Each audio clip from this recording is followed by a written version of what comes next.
Oh my God. I'm here to tell you, I've been through hell for you guys tonight. God damn. Sorry, I shouldn't start the show like that, but it's been one of those evenings, folks, as I'm trying to make things work and keep things working and to get us back on online. So just in a nutshell, a big storm blew through tonight and just decided to poop the bed on my internet. Not necessarily the storm, but after the storm, we got a lot of power flickers and it tripped my router literally 32 seconds into the last stream, moments or a while ago. So I had to restart everything, my computer, my router. I had to reconfigure everything for the show and get back here for you guys. And it's because of my enduring love for you guys. I just want you to know that I just crawled through hell, so to speak, in a technology kind of way. But I'm here for you. I'm not even alone. But thank God he's a patient man, because joining me tonight, of course, ladies and gentlemen, is our wonderful friend, Mr. Jim Cipriano. How you doing, Jim? I'm doing great, and it's not patience. I have nothing going on ever. If only that were true, Jimmy. You're a busy guy, but thank you so much for bearing with me, brother. And thank all of you, those of you who decided to bear around and join now. I'm sure we lost about 60, 70% of our normal audience, but maybe they'll be like, hey, you got a notification. If they click the bell, but if not, then we just lost them, and that's okay. I'm not even I can't get Rumble running right now. I tried to get Rumble going as well, but it's just gonna be a YouTube Twitch kind of night, because that's the only ones that configured okay.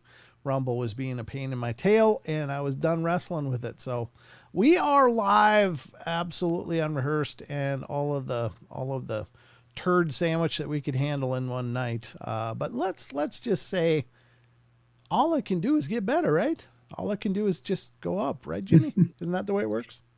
Yep, we're going straight to the top. Right to the top, brother. Right to the top. I was late for the first go round and missed it, so it worked out. Wizard says, well, that's wonderful. My friends in Georgia had issues last night. Yeah, there's a lot of that going on. There was just it was a really freaky kind of storm. It just came through like a wall of hell.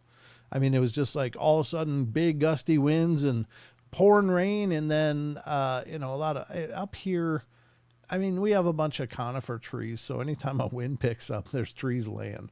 Those things bend, they buckle and fold over kind of often. But we did pretty good for the power, but there was just these flickers. So I don't know if there's problems somewhere else on the circuit, and it ended up sending a bunch of surges around. But it was enough to trip out the router. So cause issues with my computer as well. I had monitors going up and down from the flickering power. So it was a fun fest. I'm not here to whine about what we just went through, but I just want you to know how much you guys mean to me, because a lesser man might have went, well, I'm going to watch TV. But I didn't, Jimmy. I decided we were going to continue on. Now, Jimmy, is it possible you can stay with me for the entire show, or do you get to cut out at what would it be, 11, 12 your time? I don't know. What time do you go? 12 my time. I could probably stay a little bit later. I got a pretty early morning, but I can hold out for maybe like another 30 minutes if that works for you. That's all we need, brother, because we started about a half hour late tonight. I don't know. We'll see how it goes. Maybe I'll just run out of gas too, because all that stress. After my adrenaline dumps, I might be like, okay, I'm done. So we'll see how we do. But anyway, this is it. And Jason the Hat, nice to meet you. Yes, I'm Jason. Jason, are you Jason that I'm used to, or are you a new Jason? I don't know. We got other Jasons here, but it's good to see you. Either way, it's a new name, so welcome to the show. If you're new, if not, then welcome back. Okay, Jimmy, are you ready to dive into some news? Let's do it. Oh God, please do it. All right, we're gonna do it. Here we go, folks. It is time for the news.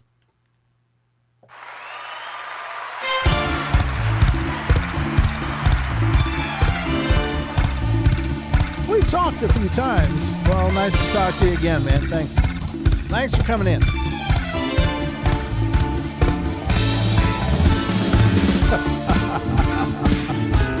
I don't know what the hell that means, Flyer Talk, but I'm mildly concerned.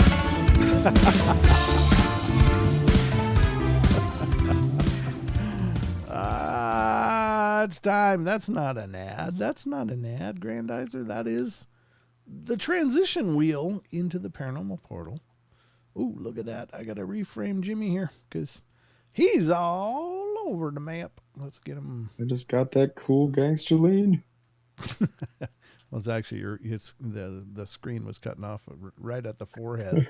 So you were almost headless, but you were foreheadless. So just above the hair, the brow line, it was gone. So I've reframed you now. You look like you belong. Hello. Awesome. So, ladies and gentlemen, welcome to the news desk. As always, remember, we utilize a lot of different sites here on the show, and I just ask that you guys support them. They are phenomenal sites, and they need your love, not just paying attention during the show, but visit them. Check out the stuff they have to offer. It's a whole bucket of amazing going on. But I don't know about you, Jimmy, but I got a hankering for something from nature and environment. What do you think? I was hoping you'd say that, actually. You are a twisted soul, Jimmy. But that's no wonder I love you. All right, let's see what's going on as we dive into this. And this is from Nature and Environment of unexplained-mysteries.com, the first such site that we'll be visiting on tonight's show. And I love this site. Honestly, it's pretty epic. You know what? I got to put you up here, don't I? There you are. I got to reframe you here, too. I'm not used to having company hardly anymore, Jimmy. I'm happy to be here. Well, I'm overjoyed that you were able to come in tonight. But I just gotta reset up the cameras, and that's something I would have normally done on a normal night. That would have already been done, but this is not a normal night, as you can tell clearly. It's the moon tonight. Is it a crazy moon? Is that what's causing this? I don't know. It could be. I don't know enough about lunar cycles to really have an opinion, but there you are. Now you're framed on the scene, and I don't know what the hell the moon's doing. I think it's a waning moon at this point. I think waning crescent. I have no idea what that means. That means it's melting away into nothing, but it's a crescent is what's left. Yep. Says right here, hates Wi-Fi. So there we are. Hates Wi-Fi. Well, I'm not using Wi-Fi, but he must hate routers. Anyway, let's get on to this. Hates routers. I read it wrong. All right. Look up my horoscope while you're at it, will you? No, I'm just kidding. Here we go from unexplained-mysteries.com. The first article tonight is Scientists Solve Mystery of Strange Sounds in the Mariana Trench. Jimmy, did you know there were strange sounds going on in the Mariana Trench? No, in fact, I barely know about the trench. Oh, there you go. I think it's one of the, I think it is the deepest part of the ocean, the very deepest part. There's the Laurentian Abyss, and the Mariana Trench is even deeper. And, I think the Laurentian Abyss was on Red October or something, and they kind of used it to, sneak the Russian sub over here. But the Mariana Trench is much deeper, I guess. So it's a very deep place, and I guess there's noises coming from there for some reason. I don't know. Nobody likes a noisy trench, Jimmy. I'm going to take a guess before you read it. It's a kraken. A kraken. It's a crack in me shorts. Thank you. All right, let's see what it goes. I'm originally from Saipan, home of the Mariana Trench. Well, there you go, Vincent. So let's find out what's going on there so you can know a little bit more about what's going on around your home. Something in the ocean's deepest recesses is making a mysterious noise, and now we know what it is. It's gas. No, I'm just kidding.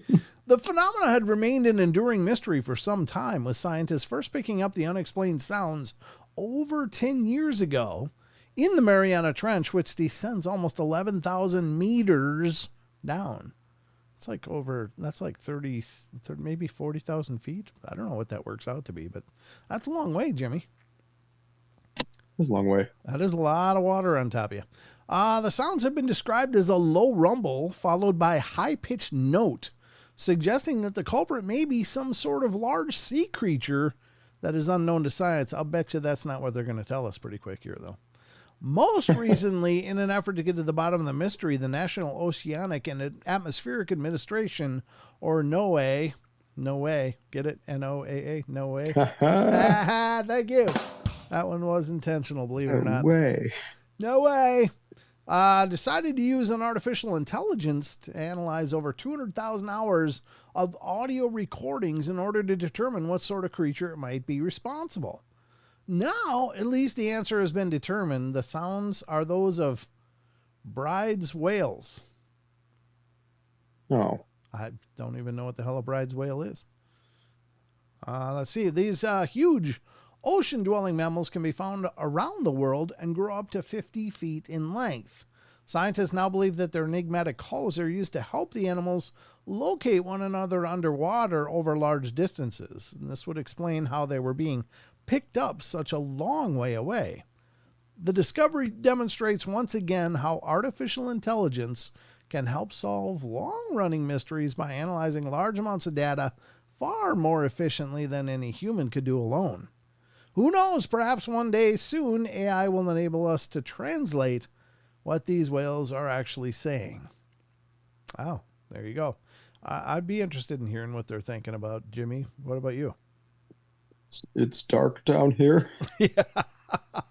It'd probably be just a series of like, don't! They're stubbing their flippers on rocks and stuff. Yeah, maybe it's that. I don't know. 50 feet's pretty big. I don't know what a blue whale gets to, so I don't know what that is in relation to a blue whale, but I think blue whales are the biggest, but these must be pretty sizable if they're making a racket that, transcends the depths, so to speak. Yeah. It says blue whales are 75 to 79 feet. Ooh, that's a lot of mammal. I was going to say fish. Big old whale. That's a big old whale. You must have a killer porpoise in order to translate that. That's probably true. All right. That's the first article. I don't know. I feel a little more informed. How you feeling about that, Jimmy? I didn't know before. Now I feel smarter. Now you feel smarter. What kind of whale was it again? A bride's whale. Wow, you did remember. Actually, yeah. I didn't. I was like, what was the name of that whale? So I quizzed you and your youth, the power of your youth came through. Always the bride whale, never the bride. That's funny. All right. Let's get to this one. This one comes from the UFO phenomena, Jimmy. I don't know how you feel about. You believe in UFOs, right? Oh, definitely, yeah. Definitely. Okay. Wise man that you are, I believe as well. And we're going to dig into a UFO story from unexplained-mysteries.com. This one's actually kind of cool. So, well, maybe it's not cool. We'll find out if it's cool or not in just a second here, because alleged exotic UFO material laboratory test results published. I don't know. I was getting nervous about these, Jimmy, because I'm thinking, well, who tested it, and do they have an agenda? You know, I would say they do. Probably, right? I mean, that's usually the thing, right? If they're material analysts, they're probably pretty indoctrinated into, and probably nobody wants to be the guy that goes, it's from a UFO. Obviously. Yeah. I mean, no scientist wants to be that guy, because that's probably akin to a career suicide of some measure. I was going to say, yeah, it might be over. Yeah, you might lose a whole bucket of funding on that. So let's see what happens here. The material had undergone testing at the Oak Ridge National Laboratory to find out if it was genuinely alien in origin. Back in 2019, Steve Justice, that sounds like a great name. What's your name? You should go into politics. Steve Justice. Either that or superhero, one of the two. Yeah, that's Justice Steve. Yeah, I'm the Chief Justice. That's his superhero name. Actually, Chief Operating Officer of the To the Stars Academy of Arts and Sciences revealed that the organization had been working to independently prove the exotic properties and attributes of UFO metamaterials that it's had somehow gained possession of. At the time, it was suggested without evidence that the material had the capacity to function as a terahertz waveguide, thus enabling it to generate anti-gravity capabilities. TTSA has acquired multiple pieces of metamaterials that are reported to have come from an advanced aerospace vehicle of unknown origin, the group wrote. We're enthusiastic about its potential use and how it can further our mission for discovery and innovation. They're kind of putting the cart way ahead of that horse, though, aren't they? Like, they already got these huge plans for it, and there's no proof that it's legitimately extraterrestrial. But anyway, later in an interview with the New York Times, Luis Elizondo, the Academy's Director of Global Security and Special Programs, confirmed that they were in possession of exotic material samples from UFOs, and that efforts were ongoing to find the most qualified individuals at the most respectable institutions to conduct scientific analysis. 5 years on, and we finally have the result of this analysis, which was carried out by the Oak Ridge National Laboratory, ORNL. That's their acronym, ORNL. At the request, that doesn't sound good. At the request of the All-Domain Anomaly Resolution Office, AARO. Those expecting this particular material to be a smoking gun with regard to alien evidence, however, here we go, Jimmy, may be a little disappointed with the findings. Here we go, Jimmy. It's the disappointment. Weather balloon. The disappointment train's pulling up. Choo-choo. Arnold assessed this specimen to be terrestrial in origin, and that it does not meet the theoretical requirements to function as a terahertz waveguide. The lab wrote in its report, the material is in fact an alloy containing magnesium, zinc, and bismuth. The specimen's physical properties are consistent with a material of terrestrial origin, the report reads. Considering all available evidence, Arrow assesses that this specimen is likely a test object, a manufacturing product or byproduct, or a material component of aerospace performance studies to evaluate the properties of magnesium alloys. So they had these pie-in-the-sky dreams, and once they got the report, it's probably just something we picked up at a testing site. So their story really changed, Jamie. It evolved.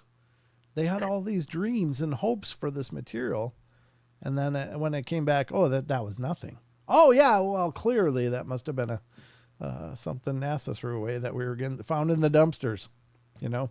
They're dumpster diving on To the Stars Academy. I don't know. Yeah, it's just strange. I guess is this this is the material, and it's definitely layered.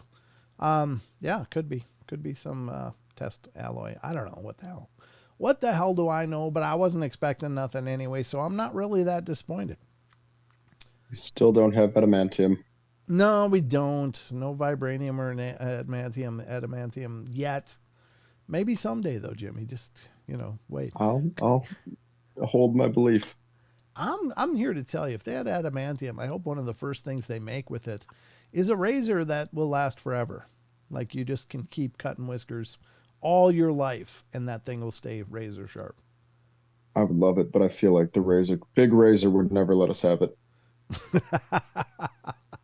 Well, you probably don't want people making Wolverine claws or something, but but it would be cool.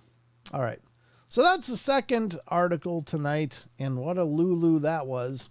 What a colossal disappointment that one was, really. But I guess, here's the thing. Not everything can be UFO. Not everything can come from outer space. I mean, hell, meteorites come from outer space. Those are, some strange materials in a lot of cases. That doesn't mean they're from a spaceship or an alien, crash site or something. So, I don't know. The other part that I think of, Jimmy, is, do you really think that there's just boatloads of exotic materials out there that we've never heard of and seen? Or do you think probably whatever's out there is going to maybe mimic really closely what we got cooking here? Because it's the same building blocks, isn't it, cosmically, for everything in our universe? You would think so. Are we? I always hear that we're all just the same stardust recycled. So Yeah, I got to imagine. Exactly. So I mean, hell yeah. The stuff that we're made of comes from stars and destroyed stars, ancient stars. And that's basically the manufacturing plants of the universe. And so I just don't know. I just don't think that we're probably, that we know of, Chucky says. There you go. I don't know. It's just strange. Because whatever we have here, I mean, there might be other materials out there, don't get me wrong, but I would think that primarily there's got to be a finite number of materials that are the building blocks for everything in this universe. And maybe we haven't discovered all of them, but I don't know. But instead, bride whales. Yeah, Rashid, we just did that article just in case you missed it. But yeah, the Mariana Trench things are bride whales. Jimmy said always the bride whale, never the bride, which was very clever. Mm. I like that one, Jimmy, by the way. That was very, very, very quick. All right, we got one more. Write that one down for my type 5. All right, this one's kind of cool, Jimmy, and I don't know if you heard about this, but I heard about this already, but I'm going to tell you about it now. And it's kind of neat, I think, kind of. I don't know. It's maybe inconsequential as hell, but it's unusual. So let's get to this. This is the next article from unexplained-mysteries.com. And this article is, our planet will gain a temporary mini moon this month. Did you know about this, Jimmy? I did know about this. I'm very excited.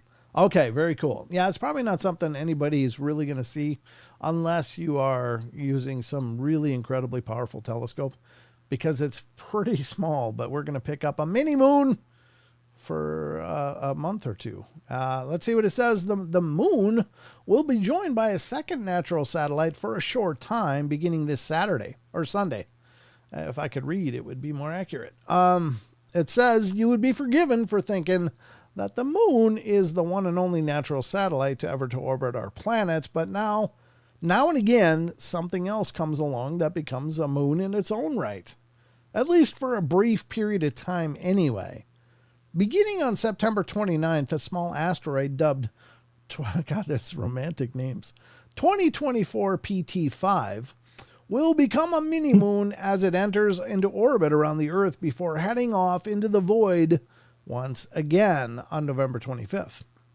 Such a scenario occurs when a planet's gravity pulls objects into full or partial orbits before flinging them back off into the depths of space, something that has happened countless times before. Did you know that, Jimmy? That it's happened? I did not know that. Yeah, it's I guess kind of a semi-common occurrence that we catch little debris and it circles us for a while and then spits back out. 2024 PT5. God, What the hell? What, I mean, do they have no imagination in these naming conventions at all? Just none? Which was discovered only last month by scientists. Why don't they call it Phil? Phil, asteroid Phil. That's better, isn't it? They're going to lose the sci-fi crowd Yeah. if they go with a regular name. Yeah. You can make it an acronym for something like, I don't know. I don't even have the creativity to come up with one for Phil right now, but I'm sure there is one. Pretty huge inbound Luna. That's just off the top of my head. They could do better. They're scientists. Philo, lunar object. Yeah. Yeah. There you go.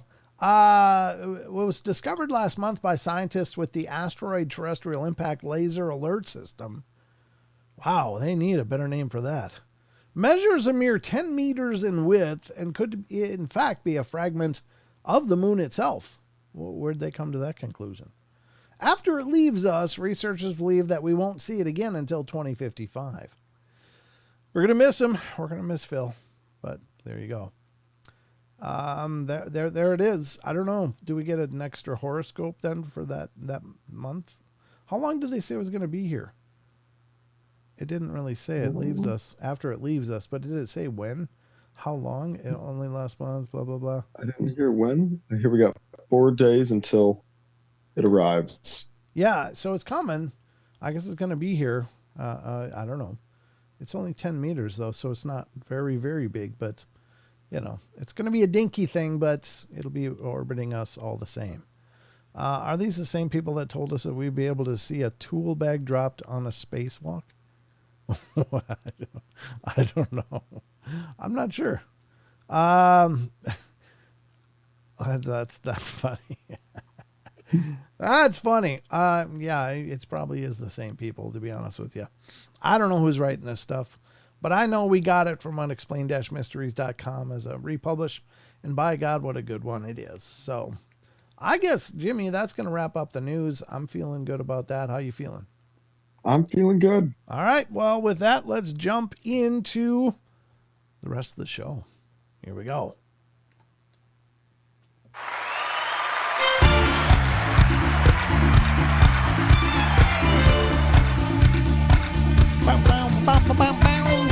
Hey, guys.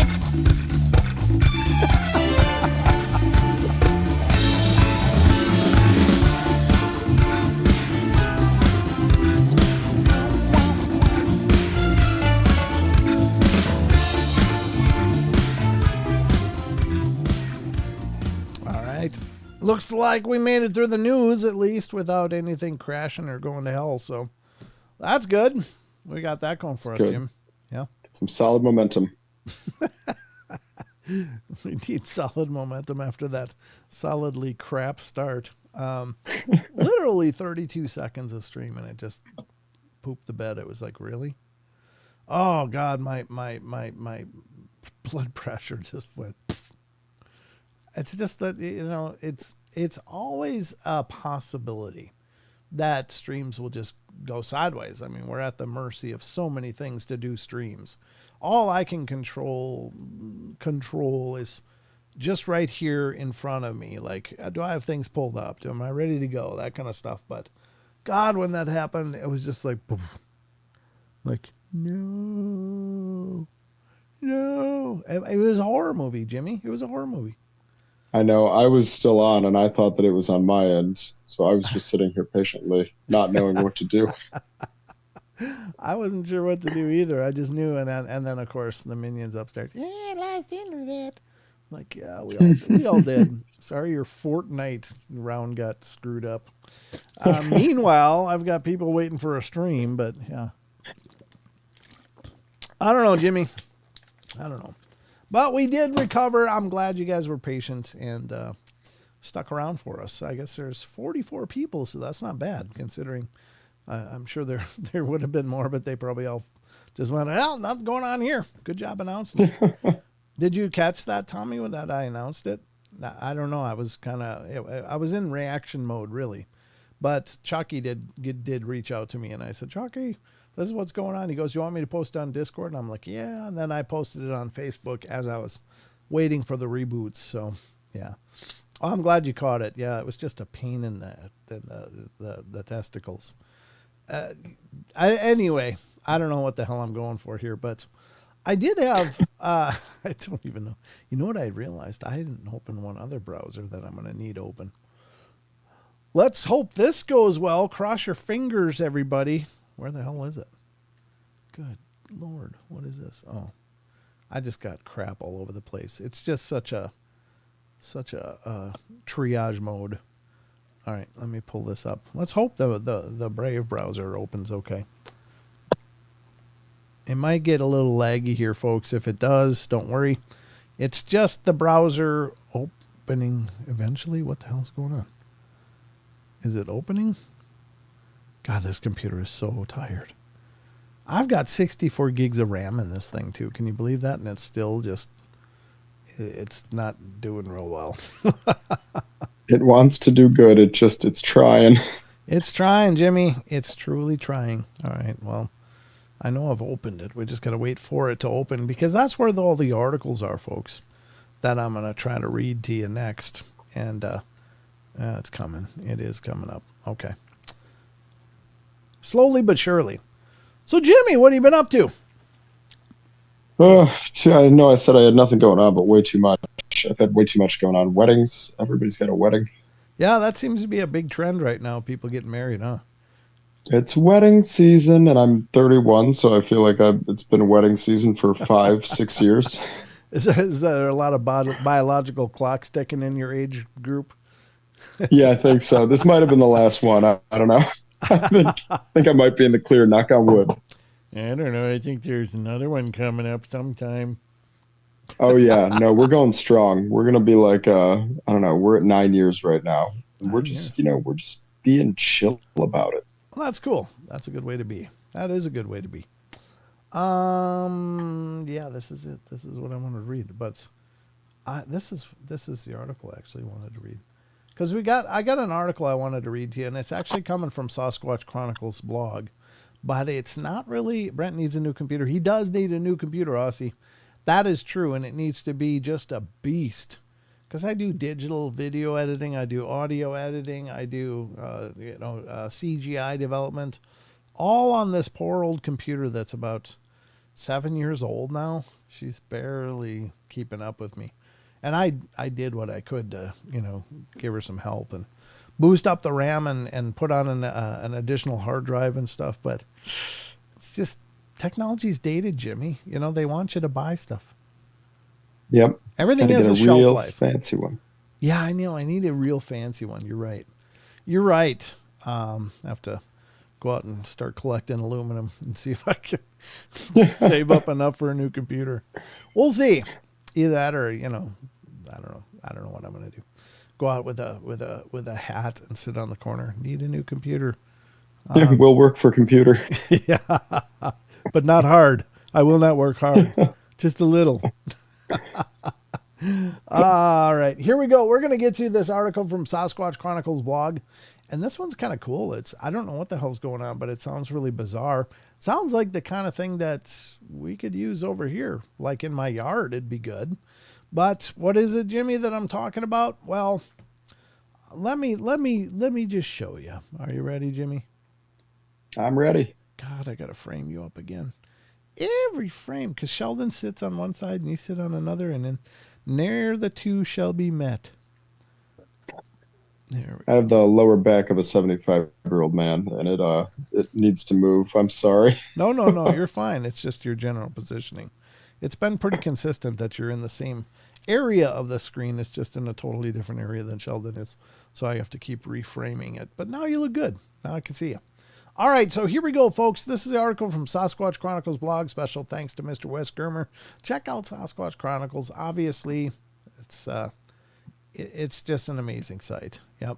So here we go. This one is from September 24th, so yesterday. And here's the news, Jimmy. World's tallest volcano spews gold dust worth $6,000 every day, confusing scientists.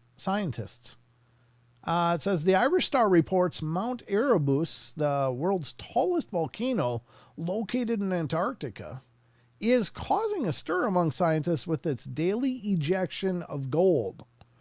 The volcano typically spews out steam, gases, and rocks, but it's the tiny specks of crystallized gold that are intriguing experts. These golden particles have been found as far as 621 miles from the site, and they're worth up to 5,000 pounds or over $6,000. How about that? Would you like that, Jimmy? I think they found the den of Smaug. Yeah, smoke. Yeah, right. Yeah, there's going to be a bunch of dwarfs showing up in no time. He's woken. Yeah. Far over the misty mountains roll. Standing at a towering 12,448 feet tall, Mount Erebus is one of Antarctica's 138 active volcanoes. NASA scientists believe that the molten rock easily rises up from the Earth's interior, carrying gold particles to the surface, where they crystallize in the sub-zero temperatures. According to Geology Hub, Mount Erebus is one of a number of volcanoes which actively produces gold during its eruptive activity. However, it is the only volcano which produces solid gold particles instead of the material being disseminated or occurring in a gas/liquid form. Gold gas? Really? Yeah, you don't want to probably breathe that in. I don't know. That's weird. Scientists have said, yeah, I'm intrigued too, but I've never heard of gold gas. Scientists have suggested that these particles then travel through the air as the gold dust has been found 621 miles away from the source. I just don't understand how you find little flecks of gold up to 621 miles away. I mean, doesn't that seem like just like how? Yeah, it does. And also, I mean, I guess it makes sense to be from a volcano, but that just, I don't know. Anything over 600 seems hard to trace back. Yeah, exactly. That's true. It's like, well, how do you know it's not something closer? Spitting out some more. The volcano reportedly produces 64.4 pounds of gold each year, worth around 2 million or 1.5 million pounds. However, anyone hoping to cash in should be warned that mining the gold would be too dangerous due to the threat of random volcanic explosions. The volcano also sporadically ejects rocks in Strombolian eruptions. Sounds delicious. What is it? That's a food, right? Stromboli? Yeah, I believe it's an Italian sandwich. Okay, yeah, there you go. I knew that was familiar. It's like, why do I know the word Strombolian? I didn't know. Danger is my cholesterol. The fiery beast is believed to be the southernmost active volcano on the planet, towering over Mount McMurdo research base on Ross Island. Erebus holds the distinction of being the most famous peak in Antarctica. The volcano also features a lava lake in its summit crater that's been active since at least 1972. Due to its isolated location, satellites are mainly used to keep an eye on its activity. Yeah, I just can't imagine anybody hiking up there daily. I mean, look at that picture. Jesus. You got to love your work to live and work there, don't you? Yeah, that looks a little much for a commute. Yeah, that's crazy. Going up to get some gold, honey. Be back in a bit. Yeah, I don't think so. And if it's dust, I mean, how the hell do you even collect dust? I don't know. I mean, I collect a bunch of it around here, but it's not the good kind. See what I did there, Jimmy? Did you see what I did there? I see what you did there. Yeah. I don't even have to try. The stuff just shows up. I'm telling you, it's crazy. I wish it was gold, though. Man, I'd dust every day. I'd be a cleaning machine. I'd have a very clean home. Yeah, me too. Hydration, Jimmy. Hydration. Should have grabbed me some of that. Are you parched? You can go get a beverage if you like. Oh no, it's okay. If I drink now, I'll be peeing every 5 minutes. A little bit of an overshare, but okay. I gotcha. Oh yeah, hey everybody. Oh yeah, we're online. We're streaming, Jimmy. Just go ahead. Any other bodily functions you want to cover quick? Are we good? No, I think we're good. Does anyone have Tums? I don't. But anyway, let's continue on as we have more to cover here. I thought that was neat, though. I mean, what are the odds that a volcano would actually spit out gold? That was not part of a molten magma ball. You know what I mean? I'm surprised by that, because it must be. It can't be. Can it be? I guess they suggested that it was kind of molten, but it was staying separate from the rest of the crap, I think. Unless there's big balls of gold up there too, but they just haven't found them yet. I don't know. Anyway, I'm just humoring myself, pondering the possibilities, Jimmy. Are you there, or are you frozen? I think, oh shoot, what's going on? Am I still there? Uh-oh, self-viewed. It says Jimmy might be coming. Are you there? There we go. Oh. Yep, I'm back. God, I just collectively shit myself because it's like, no. I was gonna need counseling if that happened again. Sorry, I didn't mean to cuss, but I actually did mean to cuss because that scared the hell out of me. It was a perfect frozen face. You're right, Grateful Owl, because you were like, it was like this grin. And then I was trying to talk to you, and like we're just sitting there grinning at me in a creepy way. It became creepy at that point when I was like trying to talk to you, and you're still just grinning at me. Like I'm just waiting for you to get a really bad joke. Yeah, you're waiting for a punchline that was never coming, Jimmy. It was never coming. I was like, what the hell? It's funny. It ain't gold coming out that time. Yeah, no kidding. That wouldn't have been gold. I was literally thinking, not again, not again. And that would have been it for tonight. It was Jimmy's good side, Grandizer says. So you got that going for you, Jim. Yep, I got that one. Got that one side. Yeah. Like it's, I'm not even going to say it. That would have sounded totally wrong. So I'm going to leave it alone. And not the way I would have intended it, but it would have come out terribly. At least I had my filter engaged in time that time. I agree, Jimmy. Unless I am working, I have a drink of water and then go to the restroom a lot. Yeah. Oh yeah. Yep. I got to limit myself in a day. If I'm going to be in the car, I really got to dial it back. Yeah, I bet. Yeah. When I'm like, I drink water all the time. Just, and once in a great while, I'll drink some kind of soft drink.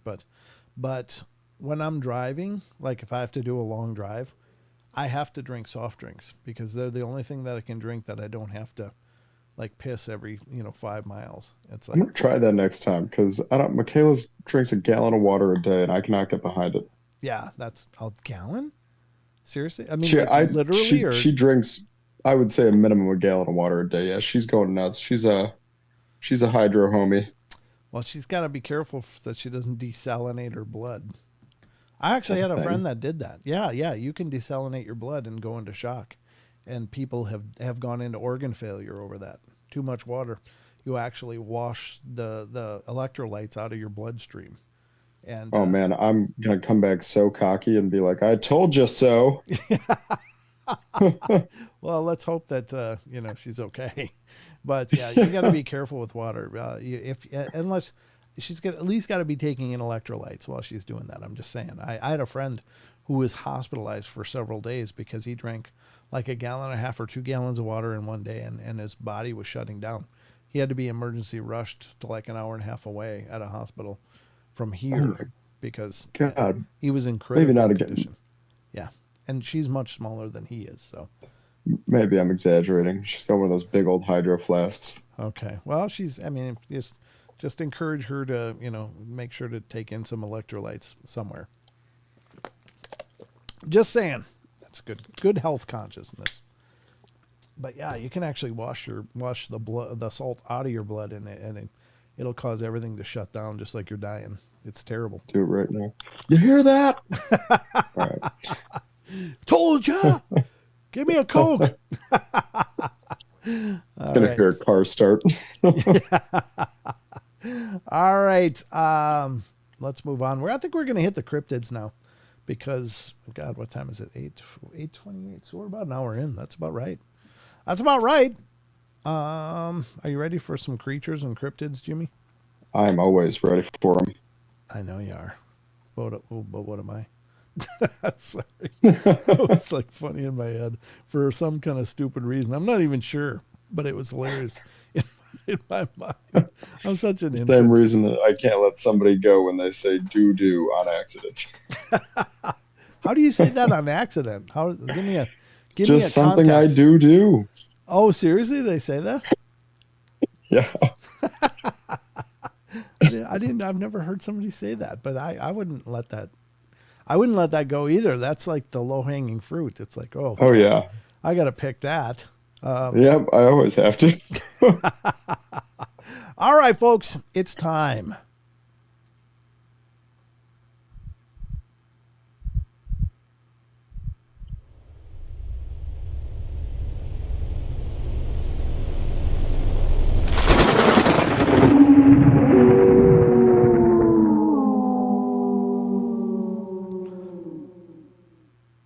I was helping that one.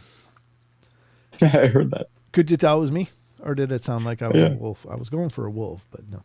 I mix Pedialyte into my water intake. Yeah, that's a good idea. Pedialyte is good.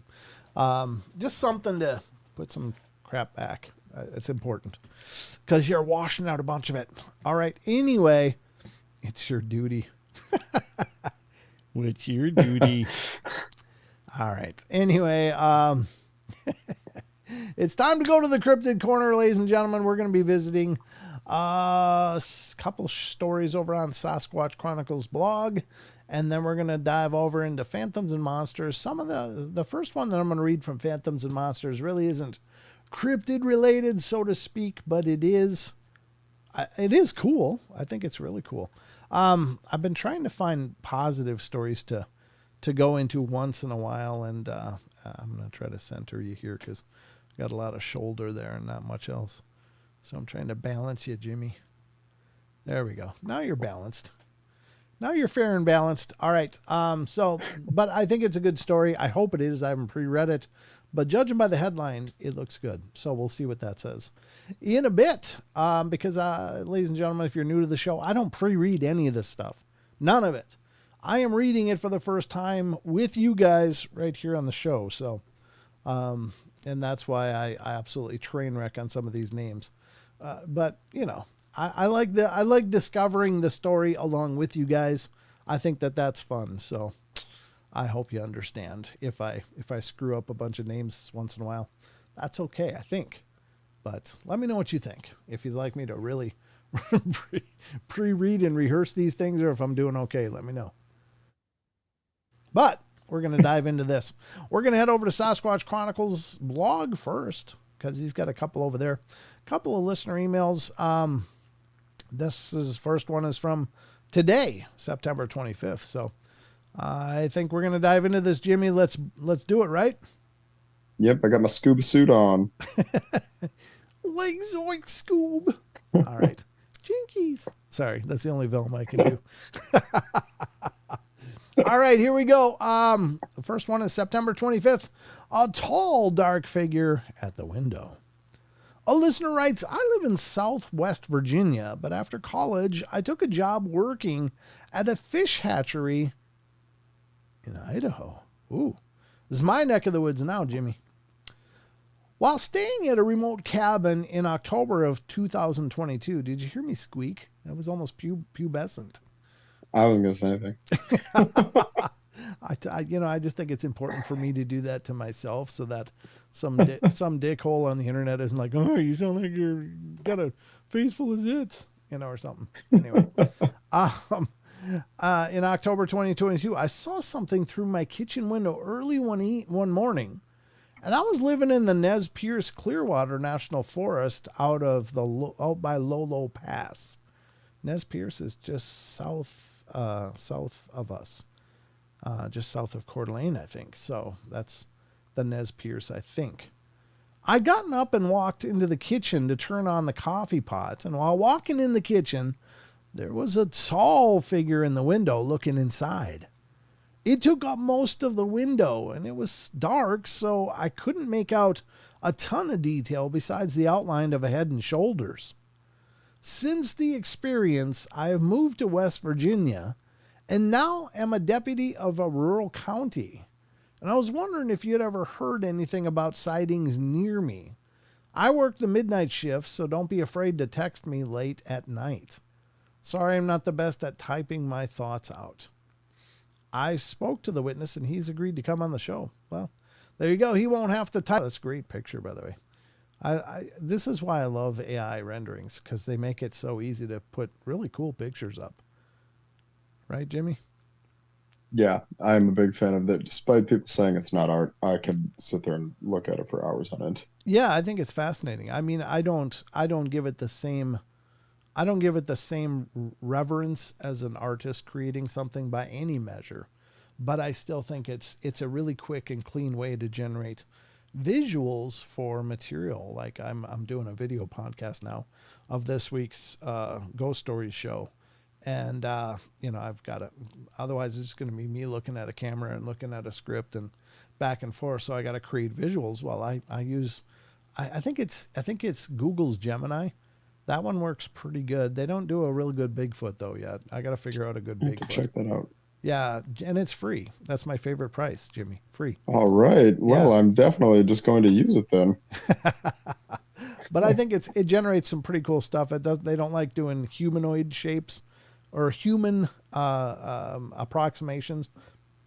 I don't know if that's a Google thing or what, but they won't do it. It'll do sometimes if you ask around in a specific way, it'll create some humanoid figures or approximating human, but they do seem to have some rules at play on Gemini to not render faces and people. So I don't know why, but anyway. Cool story. I'll be looking forward to that one. A tall, dark figure out in the window. That should be a good episode. And as always, ladies and gentlemen, please, if you're not already a listener of Sasquatch Chronicles, become a listener, because honest to God, I love my show a lot, my podcast a lot. I love these live streams a lot, but I still think Wes's show is like the best one out there as far as these 40 and supernatural cryptozoology topics. There's no one that comes close to what Wes does. And granted, I am a friend, but I'm very sincere that I think he puts out about the best show out there. Tony Merkel does a really great job as well. I mean, they're both they have very impeccable standards for their shows. They are always really pro and well done, and the audio is pristine. So if you're not already a listener, give it a shot, because I know you're going to find a ton of stuff that you're going to be absolutely amazed at if you're not already a listener. So anyway, let's move on to the next one. And Jimmy, this one is an upcoming guest from September 23rd. And this is a listener reached out to us and it said, Grandpa said you saw it, didn't you? Ooh. Let's check out this one. You ready, Jimmy? I'm ready. A listener writes, hey, Wes, I've been listening for just a couple weeks or so, but I really have been enjoying the podcast. And I recently listened to the episode about the guy who thinks his grandfather was feeding the creatures he was seeing. Well, after listening to that episode, it made me realize that maybe my grandfather knew more than what he was saying. So a little bit of a backstory. I'm from a little town in the Upper Peninsula of Michigan. Heyo. Heyo, representing Michigan, Jimmy. Word up. And have been hunting and just living out in the woods my whole life, so I'm pretty comfortable with the woods. So back in 2015, I was hunting with my younger cousin, just like we always did during the deer season. And it was about 6 a.m., so it's still pretty dark out. And we've been sitting in the blind for about an hour at this point, and things were going pretty routine. The woods were calm besides the occasional squirrel running around and the blind and the bugs making their sounds, but all of a sudden, the woods went silent. So quiet you could hear a pin drop. Have you ever experienced that, Jimmy? Yeah, actually, Wyoming, the place we were staying at, it was eerily quiet. All the time, or it just got really quiet one time? All the time. I mean, if you weren't like driving or anything, we were hunting, and I remember my dad we were walking, he's like, stop moving. And you couldn't hear it. I mean, it was literally like This is before I had tinnitus, so I couldn't even hear my ears ringing. It was just silent. Oh wow, that's creepy. How long were you there? We were there for about a week, and that was actually, I think I've mentioned it on the show before, but that's actually the place where they have experienced a lot of cattle mutations or mutilations, Mutilations. and that paired with just the silence. I mean, it was just so flat. You could see all the way to South Dakota, and it was just, I've never experienced that level of silence in my life. It was like Oh, that's creepy. uncomfortable. Yeah, that's pretty creepy. I've experienced that myself. And it was just for maybe 15, 20 minutes. Maybe 15 minutes is about the max, but it was really really bizarrely still. And it was Yeah. up in the mountains here, and there's always, and it was warm months, so there's always crickets and tree frogs and things like that going off, or frogs, toads, etc., just chirping and buzzing and making noises. But it was just dead silent. Now, I'm not suggesting it was paranormal and all, not even cryptozoological, but I'm just saying something was there that made the entire woods shut up, and That nothing. is, yeah, that's creepy. It is, and it's like even the bugs. That's the part that really freaked me out the most. It's like the crickets weren't chirping at all, and that's what struck me the most, because what the hell do bugs know? I mean, they just make noise and they eat, and that's what they do. I mean, that's their life cycle. Is just this really pre-programmed route of things that they do, and it's like, but they became aware of whatever that pressure was, and it the only reason that I call it a pressure, it was just because everything stopped making noise. It's like something signaled everything, or everything got the signal that, oops, shut up everybody, like something was coming. Like, and the guy I Yeah. know named Kerry Arnold was like, yeah, he said, I've heard that before. And he did a show called Bigfoot Odyssey with Daniela Aiello, and he said it's like the woods is holding its breath, isn't it? And I was like, God, that's the greatest description I could ever have heard about that. It is. It's Oof. like, it's just like, that tension is just Yeah. there, and you're just And I'd waiting. imagine, I mean, like ours was creepy, but you're in the woods, so there's, everything's making noise. Even if you Right. stop, something's making no, like there was nothing. It was flat where I was, but Oh, like where you were, I mean, there's always a noise in the woods. yeah. Well, but here's the background of the story, and I've shared it on the show before. So if you've heard this, sorry for the redundancy, but um, the but he what was going on was my friend and his wife, actually the house where I saw the UFO before they lived in it. Well, they were living up there, but he had traveled off to go do something in another state. He was always traveling for business and stuff. But she was up there alone with the baby, and they had a German Shepherd, and the German Shepherd would not stop barking. It was just barking, barking, barking, barking, barking, barking, going nuts. And she couldn't figure out why, but she's alone up there and so she got scared. She's like, something's going on here, and I can't do anything about it. I'm here with a baby up in the mountains all by myself. And so she said, could you come up? I'm like, yeah. So I drove, the 25, 30 minutes up there, up in the mountains by myself in the dark of night. And I get up there, and sure enough, that dog is just going whacked out. He's roar, roar, roar, roar, roar, roar, roar, roar. And I called him. The dog was familiar with me, so I called him to me, and he finally did settle down and stop barking. And once he did, it was the silence that freaked me out. And it was like this suspended silence, like, and I just grabbed the biggest stick I could, because it's not like I was armed or anything. I'd grab this big stick, and I'm like, well, Christ, if it's a bear or a mountain lion, at least I got to be able to have something. So I had this big stick, and I'm just walking around the house. I never went in. I just walked around the house, and I went to the other side of the house, the furthest way where the dog was barking in that distance. And I just stood there, and it was just, and it was just like that. Like the forest was holding its breath. Everything was quiet, not a cricket. Ooh. And then slowly, after about 10 minutes of standing there, or 10 to 15 minutes, I could hear like this, in a little bit distant to me, crickets starting to make noise, and then it got closer, and then it was like this wave of the forest re-waking up from this experience. And then it was all normal then, and all the noise was back, and it was like, okay, thank God. Okay, well, whatever it was must have moved on, and it could have been a grizzly, it could have been a mountain lion. The light just dims. We get more light flickers. Yikes! Cross your fingers, folks. But it was really creepy. So anyway, yeah, I know what they're talking about when the forest goes quiet, and you do too. So there you go. Let's see. I'm trying to figure out where I was. Okay, so you can hear a pin drop. And the story continues. I looked at my cousin and we were just like, that's odd. Maybe there's coyotes or a wolf around making all the prey animals hide away. But as I'm sitting there in the dead silence, I'm thinking, why would the bugs go completely silent? There it is again.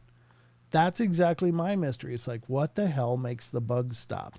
Because bugs, they don't know anything, right? That is so weird. Yeah, because I mean, you're right. They don't. I imagine bugs don't have a single thought other than an instinct. Right. Eat, poop, mate. Eat, poop, mate, sleep. I don't know. That's like it. That's their life cycle right there. Eat, poop, sleep, mate. Is that a Sasquatch? Maybe it's poop, sleep, eat. I don't know. So that eat and poop aren't together. Yeah, and maybe they do eat poop. I guess they do. Some bugs do. But anyway, yeah, that's crazy. Why would the bugs go completely silent? Oh, thank you guys. Rick Waggerson, thank you. Gifted a membership. Appreciate it. Woot. Rumor has it that Friday members might have an opportunity to win a t-shirt here on the portal. I'm just saying, if you're a channel member, just saying, you might want to show up Friday night. Anyway, so why would the bugs go silent? After the initial silence, it was about 20 minutes when this loud knock in the woods, what sounded like 20 to 30 yards away, and then it was repeated 3 or 4 more times. And after that, the woods came back to life. About 10 minutes later, after sitting in the blind all morning, we went to my grandpa's for lunch, and my grandfather hunts in the field 100 yards to the left of where we were sitting. So I asked him, hey, did you hear anything weird this morning? He looked over at both me and my cousin and goes, no. Why? What'd you hear? Kind of in a concerned yet mad way. I just told him that I heard some loud knocking, and he then told us to just forget about it, and he walked away. Yeah, that's a little suspicious. Yeah, that sounds very suspicious. Yeah, there's nothing. Yeah, I gotta go check the soup. What do you know? So we finished off that deer season as usual, but after the season, we usually fix up the blinds and take care of our stuff for the next season. Now, a little bit about my grandpa's land. He owns 80 acres of swamp, pine forest, and open fields that used to be cornfields, surrounded by the swamps and forests. So it's really great hunting land, but also extremely thick, where you can't see 30 feet in front of you. I asked my grandpa while working on the blinds if I could hunt his old brush blind that sits in the middle of the swamp and where he shot his biggest whitetail buck. And he hasn't sat there since 2001, which is the year after he shot this buck. So I figured I'd try sitting there since it's a prime deer area. And when I asked him if I could hunt there, he looked at me with this angry and concerned look, the same way he looked at my cousin and I when we asked about the noises we heard. And he says, you don't dare go to that part of the property, and you definitely don't hunt there. Now, don't bring it up again. Jesus, guy needs some coffee. What's it growing on that side of the property? Yeah, that's where his weed stash is. You never know. Well, that weirded me out, but just figured the blind was gone or just no good for hunting. My next experience was August 2022 when me and my father heard this odd howl, whoop sound. I don't know how to describe it, but I did get it on video, which I will send you. And we're sitting in the living room watching TV when all of a sudden this extremely loud and deep howling and whooping started from the woods behind the house, which is in the direction of that swamp line my grandfather doesn't allow us to go near. So I grabbed my phone and started recording through the screen door. This experience occurred during the past deer season in November. My usual hunting blind had collapsed, and having not hunted for over 5 years since the last time, since my time in the Marines, it was natural that upon turning home, I wanted to hunt. So I decided to use my grandfather's swamp blind, the one that he told me not to go to.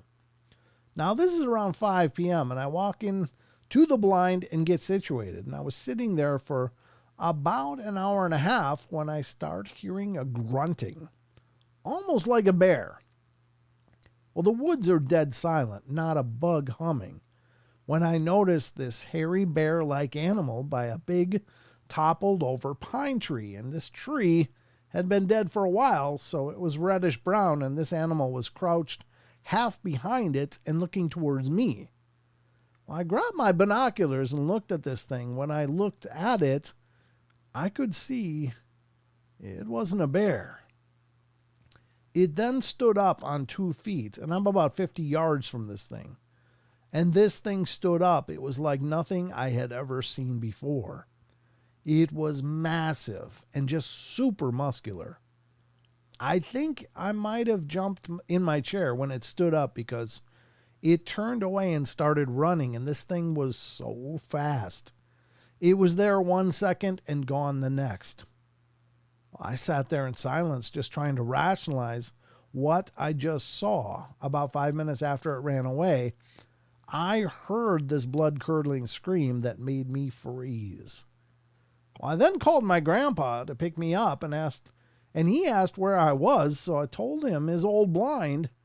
And after I told him where I was, he hung up and was there so fast in his Ranger.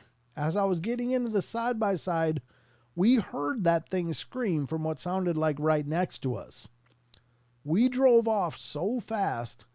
As we were leaving, my grandfather looked over at me and said, "You seen it, didn't you?" I knew then that I should have listened. Yep. Yeah. Grandizer says, the grandpa said, "You're on your own. I warned you not to go there." Yeah. Yeah, that's got to be crazy. Again, that would be a freaky deal, wouldn't it? Yeah. And again, I just think the grandpa could have been cooler about giving them the heads up. Yeah, maybe like, hey, you probably don't want to go over there. There's some kind of big creature over there that scares the piss out of me. Yeah, that's not a good place for hunting. That would have been good enough. I mean, he probably would have gone anyway because we want to see what the hell Grandpa's talking about, but that's crazy. They're out there, folks. They're out there in those wilds somewhere. That's a good story, though. Huh? Yeah, that was a good one. So, ladies and gentlemen, that will be an upcoming show of Wes's. It's watch for it. Grandpa said you saw it, didn't you? So, watch for that one. I don't know when Wes will release it, but probably this weekend, I guess. It'll be coming out, but that'll be a great one. If you get a chance, check it out. As always. So, anyway, that's that one. Now, I think we're going to go over to Phantoms and Monsters. I just want to look at the time. Yeah, I love Phantoms and Monsters. You read that one? No, but this one is my favorite category by far. Oh, is it? Okay, yeah. The what do you mean the cryptid corner is? Or Phantoms and Monsters. Oh, okay. Well, we're going there now. As part of our cryptid corner journey, we're going to Phantoms and Monsters. This is Lon Strickler's site. Amazing site full of thousands of encounter stories. You can check it out and you will be entertained for days, weeks, months, because there is a huge catalog of encounter stories on here, as well as Lon's research efforts. He works with a number of researchers around the country looking into a lot of this phenomena like the Mothman, Bigfoot, Dogman, and so much more. So check it out. And you can learn about Lon's published works. He's got some books and he's been a real pillar in the community for a long, long time, decades really. And his site is really well maintained. He's posting constantly on there and does a hell of a job. So support it. And I will tell you that you should also check out Lon's podcast, which is Phantoms and Monsters Radio. And that is available on YouTube where he does live streams. And so you should check those out. So just saying. This is the story I was talking about. It's not really cryptid related, but it's from September 17th. Angels in the Classroom, the Cokeville Miracle. I'm not familiar with this. Are you, Jimmy? Anything about, I don't know. No, but it sounds awesome. It does. That's why I pulled it up. I'm like, we got to read this. We read so much dark Christopher stuff. Lloyd. Starring Christopher Lloyd. Yeah, so let's check it out. In light of the horrific incidents of school shootings, the following post may bring some solace to those who believe in miracles and a divine spirit. Some places and dates are branded by disaster and by the stories of one horrible day that no one can forget, 9/11, Oklahoma City, Columbine. And what sets this horrible day apart from others is what didn't happen. The small town of Cokeville, Wyoming, was the site of a parent's worst nightmare.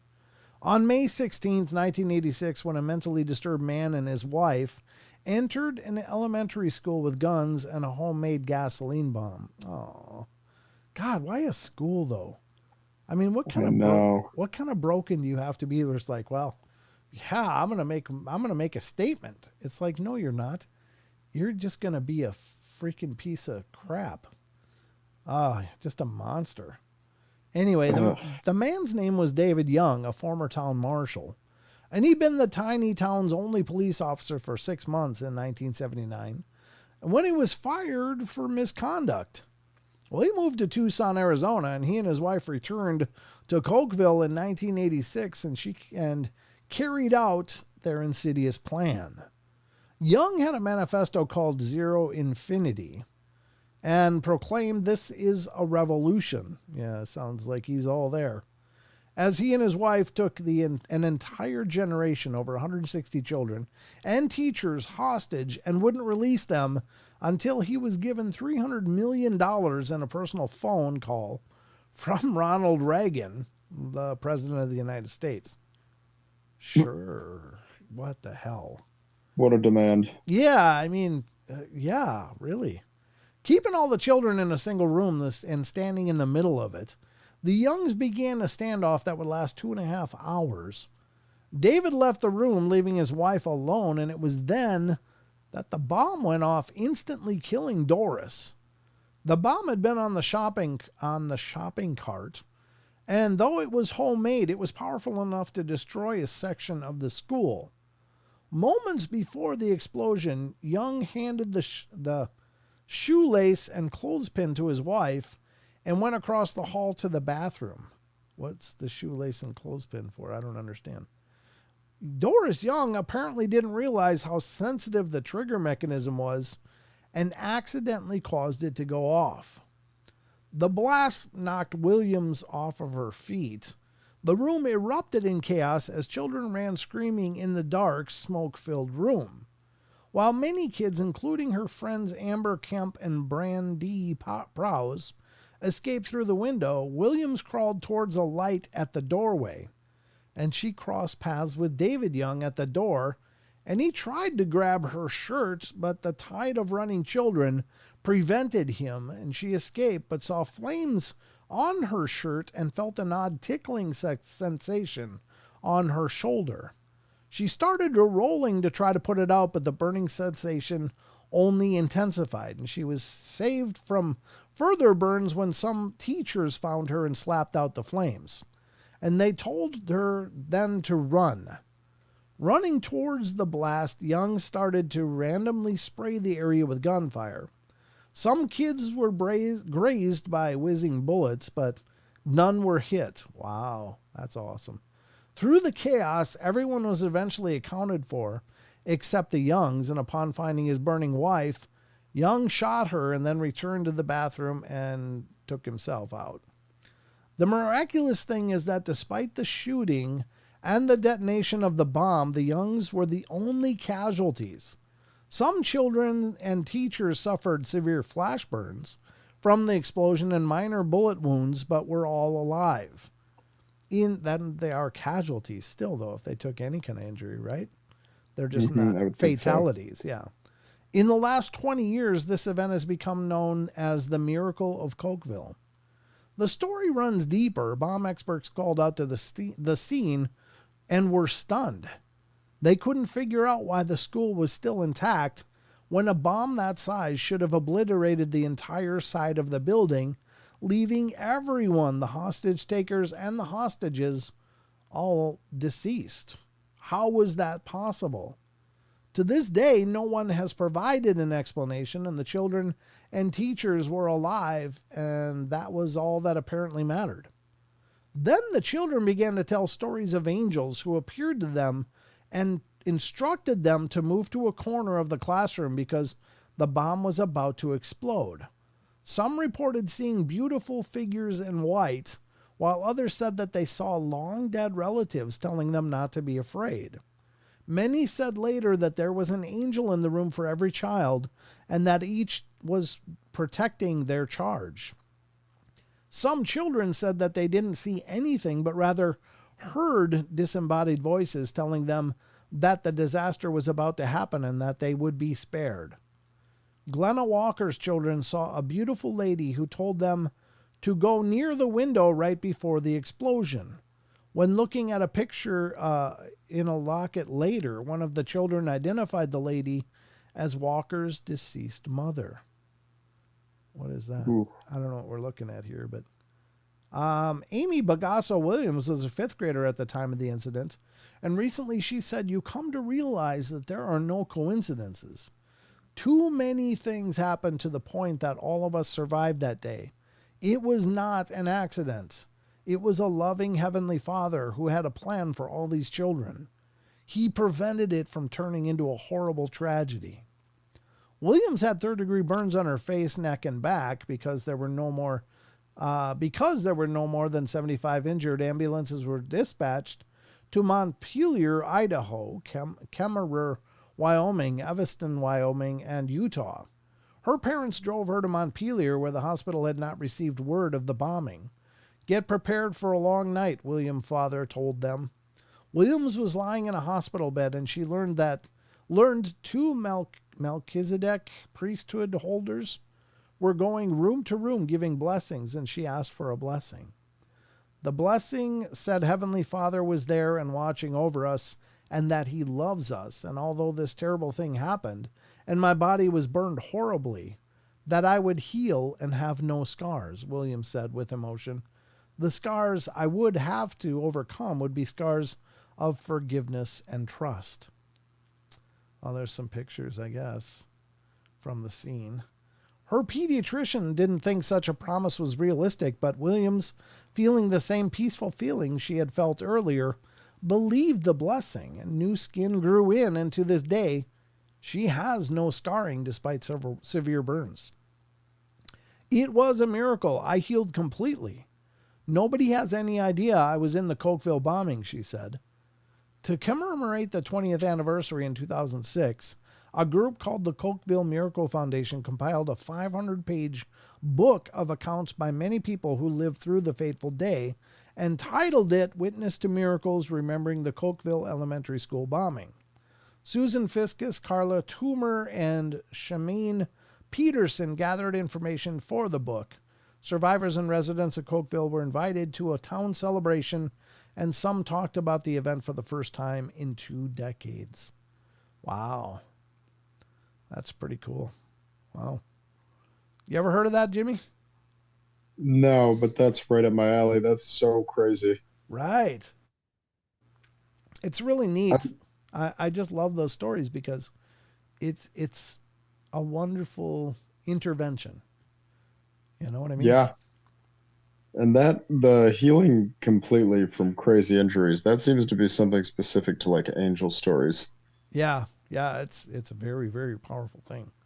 I think it's amazing. I don't know. I mean, the only thing that I also think about is why only there? I mean, why why do we have these other tragedies that it doesn't appear that they had that same level of intervention, you know? And Yeah. what was it about this experience that made it so that these angels did descend on this scene and take part, and, you know, these loved ones did appear? It was like, I don't know. That's the big curiosity for me. Why? Yeah. I don't know. That's so crazy. And then to recognize the picture of his dead wife also is nuts. I'm sorry, what was that? I missed all that. The kid in retrospect or after the fact, I think it was a little girl, she recognized one of the angels from a picture of his Oh, yeah, of yeah, yeah. yeah. The deceased mother, yeah. That's really, really, really cool. Yeah, deceased mother. Yeah, that's crazy. Right, right. You know, after, where was it in Iowa? Iowa or Missouri, there were those huge tornadoes. I can't remember what's in town in Missouri, but they had these huge tornadoes that basically wiped out the whole town. There was like only debris left. There was like F4 tornadoes that came through, and literally so many people were hurt and injured, but there was a lot of surprise survivors. And they talk about the children that survived this huge tornado coming through, talked about the butterfly people in Missouri, and they describe them that way. And they said that, you know, in one case they were hiding in like this cellar, but the door blew off, but then a butterfly person stood in the doorway and held the storm out so that it didn't suck them out or anything. And so many stories of these butterfly people that children saw and were saved by during this event. And it's like, wow, you know, that's amazing. So That is so crazy. It's always kids too. It seems like kids. I they, know it's the idea is that they're closer to the beginning, kind of how like people near death are closer and they start seeing things. But that's just it's just got chills when you said butterfly people for some reason. yeah, yeah. And it's a beautiful story. Yeah. The butterfly people. It is really cool. Joplin, Tommy Cooper. It was Joplin, Missouri. If you ever look up the butterfly people of Joplin, Missouri, you'll find Definitely out adding more. that. Yeah, it's fascinating that these kids, so many of them. Now also, following the disaster, some people would see these cloaked, dark black cloaked apparitions walking through the wreckage, which is also creepy. Didn't like harm anybody, but it's almost like the soul collectors or something were showing up. You Yeah, know? that's horrifying. Yeah, I'll stick with the Yeah, butterfly people. yeah. I'd prefer the butterfly people too. Yeah. To the And that's, I mean, that is so crazy. I think I've talked about it with you before, if not on the podcast, just in person. But what's the one? I think it was the giant tsunami that,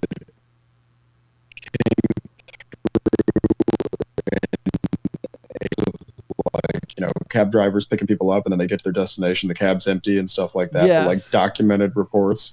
yeah, yep. Those are crazy too. Sorry, your audio just fell apart completely. It was like, Someone doesn't want me talking about this. somebody doesn't want you talking about those ghostly cab fares. Yeah, yeah. Ghostly cab fares are pretty bizarre. If that's what you were talking about, I think that's where you ended up. Yep. Okay. Yeah. Yeah.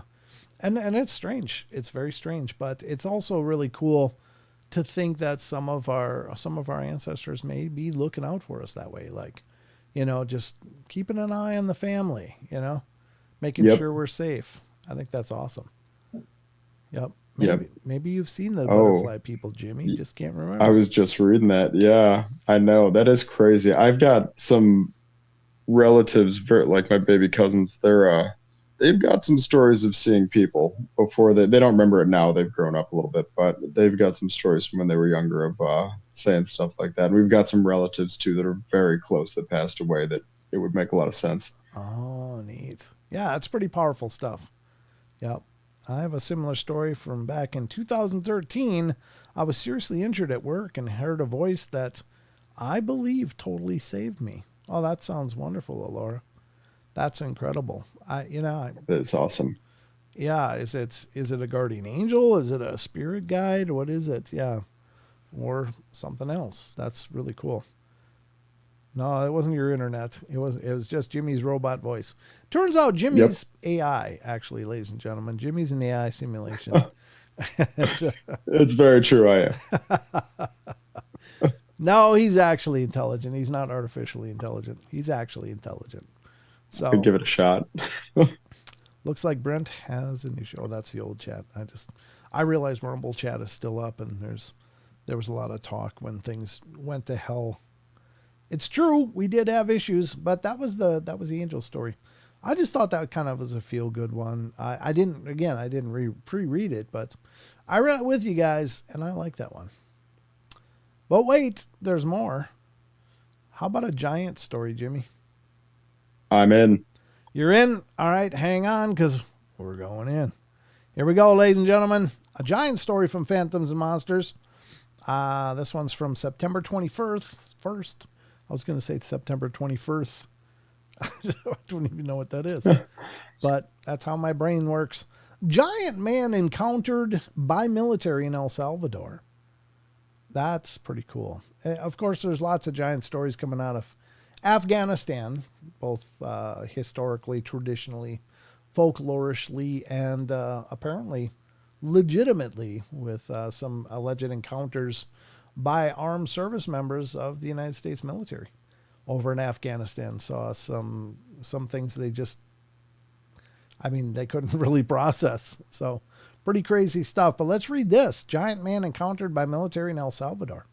During the El Salvador Civil War, a group of soldiers were patrolling when they felt the ground tremble. Soon afterward, a giant man walks by them, ignoring them because of its size. Lon says, I received the following account. This story was told to me by my uncle, and he swears it really happened. He was the only one in the family this happened to, so no one else could back his story. I don't know if I believe this myself. In 1979, there was a 12-year-long civil war in El Salvador. My uncle was in the military, and he was sent to the woods/jungle with 6 other guys to look for military groups that were supposedly camped out there. Well, after walking in the woods and jungles for hours, they suddenly felt the ground shake as if something big was coming towards them. He described it like Jurassic Park, that when the T-Rex was coming towards them and the water rippled. He said they thought it was the enemy doing something, so they hid. And he said that he was shocked when he saw a giant. He said it was walking in the distance, and I asked him if it was just maybe a really big person like Bigfoot, and he said no. It was more of a Jack and the Beanstalk kind of giant. He said trees were blocking the view somewhat, but that he could make out that it was like a really big human. He said it was as tall as the tallest tree. He said he tried to get a good look at it, but was terrified and didn't want to get out of his hiding place when he realized what it was. He said the giant basically just walked past them. He said they were all terrified and waited there for a while as they were scared to bump into another one. He said 2 of the guys suggested trying to kill it to get rich, but the guy in charge told them to stand down. My uncle said everyone thought they were idiots for suggesting such a thing.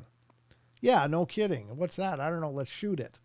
And then you get turned into a booger in the carpet. He said they walked back to base as quickly and quietly as possible. They told everyone when they got back, but no one believed them. They were friends with the pilots, and the pilots called BS on their story because they fly over the jungle all the time and would have seen such a creature, especially if it was as tall as the trees as they claimed. He said all of the guys described what they saw, and one guy claimed that it appeared bald, and another guy said he thinks it had some sort of loincloth like Tarzan. My uncle emphasized that he didn't get a good look, and that all he knows is that the ground was shaking as if some really big creature was coming towards them. He saw what appeared as a giant human walking in the distance. He got down and hid and just waited until it was gone. Well, I began to ask him things like, if it was real, don't you think they would have found a body or some bones or something that big? Especially since El Salvador is so tiny about other parts of the world. And he responded along the lines of, I don't know about none of that stuff. I just know what I saw that day. I don't know how I feel about this one personally. This one seems a little bit out there. My mom said maybe it was some sort of spirit that just made itself appear as a giant to scare them. During the Civil War times, my mom claims there was a lot more paranormal things going on because of all the deaths that were happening. A lot of innocent people were being killed. My grandma would say if you looked out the window of the house, you would see dead bodies on the street. That wouldn't explain the ground shaking, though. Has anyone ever encountered a story of a Jack and the Beanstalk kind of giant? This one scared me as a kid because it's so unbelievable that if he did actually see that, that's crazy. What do you think of that one, Jimmy? That is a crazy story. I'm just still trying to do the math of kill it and we'll get rich. That's so dumb. You're already in the jungle, and this thing's at least as big as a tree. And then it's like much more heavy. I'm sure it would be several tons. Well, how are they going to lug it out, you know? I have so many questions. Like, is that just that guy's response to everything? Yeah, no kidding. You know what? Let's screw this war and just sell our rifles for money. Yeah. You never know. I mean, it could be just that kind of person. But I think everybody knows people like that, the kind of people that would, sell their mom if they thought they could get a buck. It's just like, God. But yeah, I don't know what you're going to do. What are you going to do? You kill it, it falls, if you can kill it at all. If it doesn't kill you in a big bum rush and destroy you, then if you can drop it, what are you going to do? How are you going to bring it to market? Where are you going to sell it? Literally, like, you take a finger, I'll take a finger. Yeah. Everybody will make a couple trips. Yeah. I'll grab a hand and you grab the foot. And Roger, you get the testicles. I don't know. It's just so much dumb. But I mean, there's plenty of people that would, of course, go to that place because, yeah, if you could bring in a body of a giant and were able to successfully find a buyer, and without getting it taken from you by some governmental force, for any number of reasons that they would say, it's a national security. You can't do nothing with this. And you'd be screwed anyway. But if you could, where are you going to go? It's not like there's the Giant Mart. Yeah. It's like Walmart for giants. You just wheel them in. I don't know. I guess the Smithsonian probably would be buying them, maybe. Right? Yeah. Yeah. Okay. Maybe it's not as crazy as I thought. I just wonder how tall the trees are. So is this like a 30-foot thing? Is this a 60-foot thing? How big are the trees there? I don't know. That's what I'm wondering. It's like, what is the size of the trees there? And, yeah. And you're right. I mean, didn't those guys see King Kong? It never works out. Yeah, exactly, Rachel. Yeah. I mean, there's no good ending to just like, hey, let's start shooting. Unless you've got really big weaponry and you're a really incredible shot and this thing holds still and lets you shoot. I'm thinking of the giant of Kandahar, but those were special forces guys. Those are guys that probably squeeze off thousands of rounds every week. So they know their weapons, they know what they can do, and they're very good at it. And those are very well-trained soldiers working in concert with each other. But this is a bunch of, scrubby people, probably just some kind of ragtag group of military people just, wandering in the forest. Yeah. I don't know.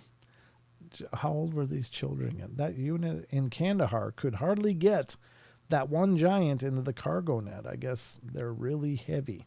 Yeah, and I think that one was only like 12 feet or 15 feet. But if this is as tall as a tree, we're talking like 30 feet at least, right? I mean, does that sound right? Maybe more. I think so, yeah. Because this is the jungle. I mean, when you think of the jungle canopy, that's freaking huge. So I don't know what to make of that, man. That's a huge being. Now, I think here's the thing. I do think that there's a very good possibility that things like this are still out there. I do think they could be. Now, are they always here? Or are they some kind of other things going on here, like maybe transdimensional somethings? I don't know. And I don't know how to weigh in on that, but I think if they are here and they are terrestrial and physical,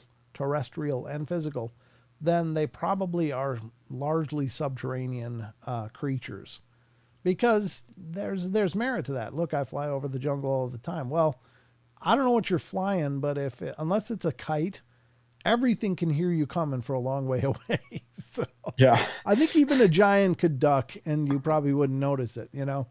I'm Yeah. just saying, unless you're getting by on like a kite or a wingsuit, you're probably not going to surprise anything in a helicopter or an airplane, you know? Just my Yeah. thought. Just my thought. I often thought that Giant of Kandahar was debunked. Yeah, you know, I don't know. You know, the thing with any of this stuff, Grandizer, is that the only people that know for sure, of course, everything's been debunked by some clown on the internet. And I'm not putting anybody down. I'm just saying it doesn't matter what claims are out there. There's going to be some clowns on the internet that need to show you and prove to you why it's not true when they weren't there. There's no way they could know beyond a shadow of a doubt. But they always do this stuff. So is it debunked? Maybe. Maybe it really was officially debunked. I don't know. I haven't heard that. Dave of Spaced Out Radio said he knows guys that were in the Afghanistan in that region that said they never heard of the Giant of Kandahar. Yeah, well, I'm pretty sure. Here's the thing with that, Grandizer, is that I'm pretty sure that if they did indeed shoot down a giant, and if indeed that giant was picked up and taken away, that this wasn't something that would have been in the next, Armed Forces bulletin. This would have been instantly top secret or better. And those men would have been sworn to silence and secrecy. So it's not like there was just groups of people. It was this special forces team. And then when they called it in and they brought out, the officials, they grabbed it with a cargo chopper and took it away. So it's not like that would have been common knowledge. Now, I will say that I talked to Nick, what's his name, of Tales of the Grid Square. He does a lot of military stories and stuff. And he says that Nick Orton, that's his name, Nick Orton. And he says that there's lots of things that soldiers saw over there that he's gotten reports of. So check out Tales of the Grid Square for a lot more of that weirdness, even from Afghanistan and other armed forces experiences. But there's, if there was a giant in Kandahar that was deceased, as soon as that was officially recognized, that would have went dead quiet. There's nobody that would heard of that. So that doesn't surprise me that people that were in the region didn't know about it, because generally speaking, those things get absolutely branded. Shut up. You didn't see this. You didn't hear this. You know nothing. And you'll be in huge trouble if you talk about it. So, yeah. Tales of the Grid Square is awesome. Nick Orton's great. So, very cool story, though. But I think this is where we're going to call it, Jimmy. Are you good with that? Yeah. Yeah, Jimmy's good with that. I'm good with that, too, because I'm all out of gas and the minion's still not sleeping. Are ya? You want to say hi? You look tired. You are? Ladies and gentlemen, Dominion. He's tired, though, so I got to get him to sleep. He's way past his bedtime already. Aren't you? Mm-hmm. All right. Jimmy, thank you so much for coming on, brother. Absolutely. You guys all have a great night. Thank you for having me, Brent. What?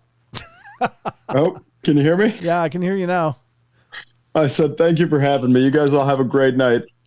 All right, brother. Thanks again, and hopefully you can make it next week, but let me know, okay? For sure. Yep, I should be good. All right. And ladies and gentlemen, thank you all for waiting around and sticking around and being here with us, of course. Sorry for all the technical problems, but I blame the weather and my old computer. But we did get it back up and running. We did make a show happen. So I guess that's it for us too.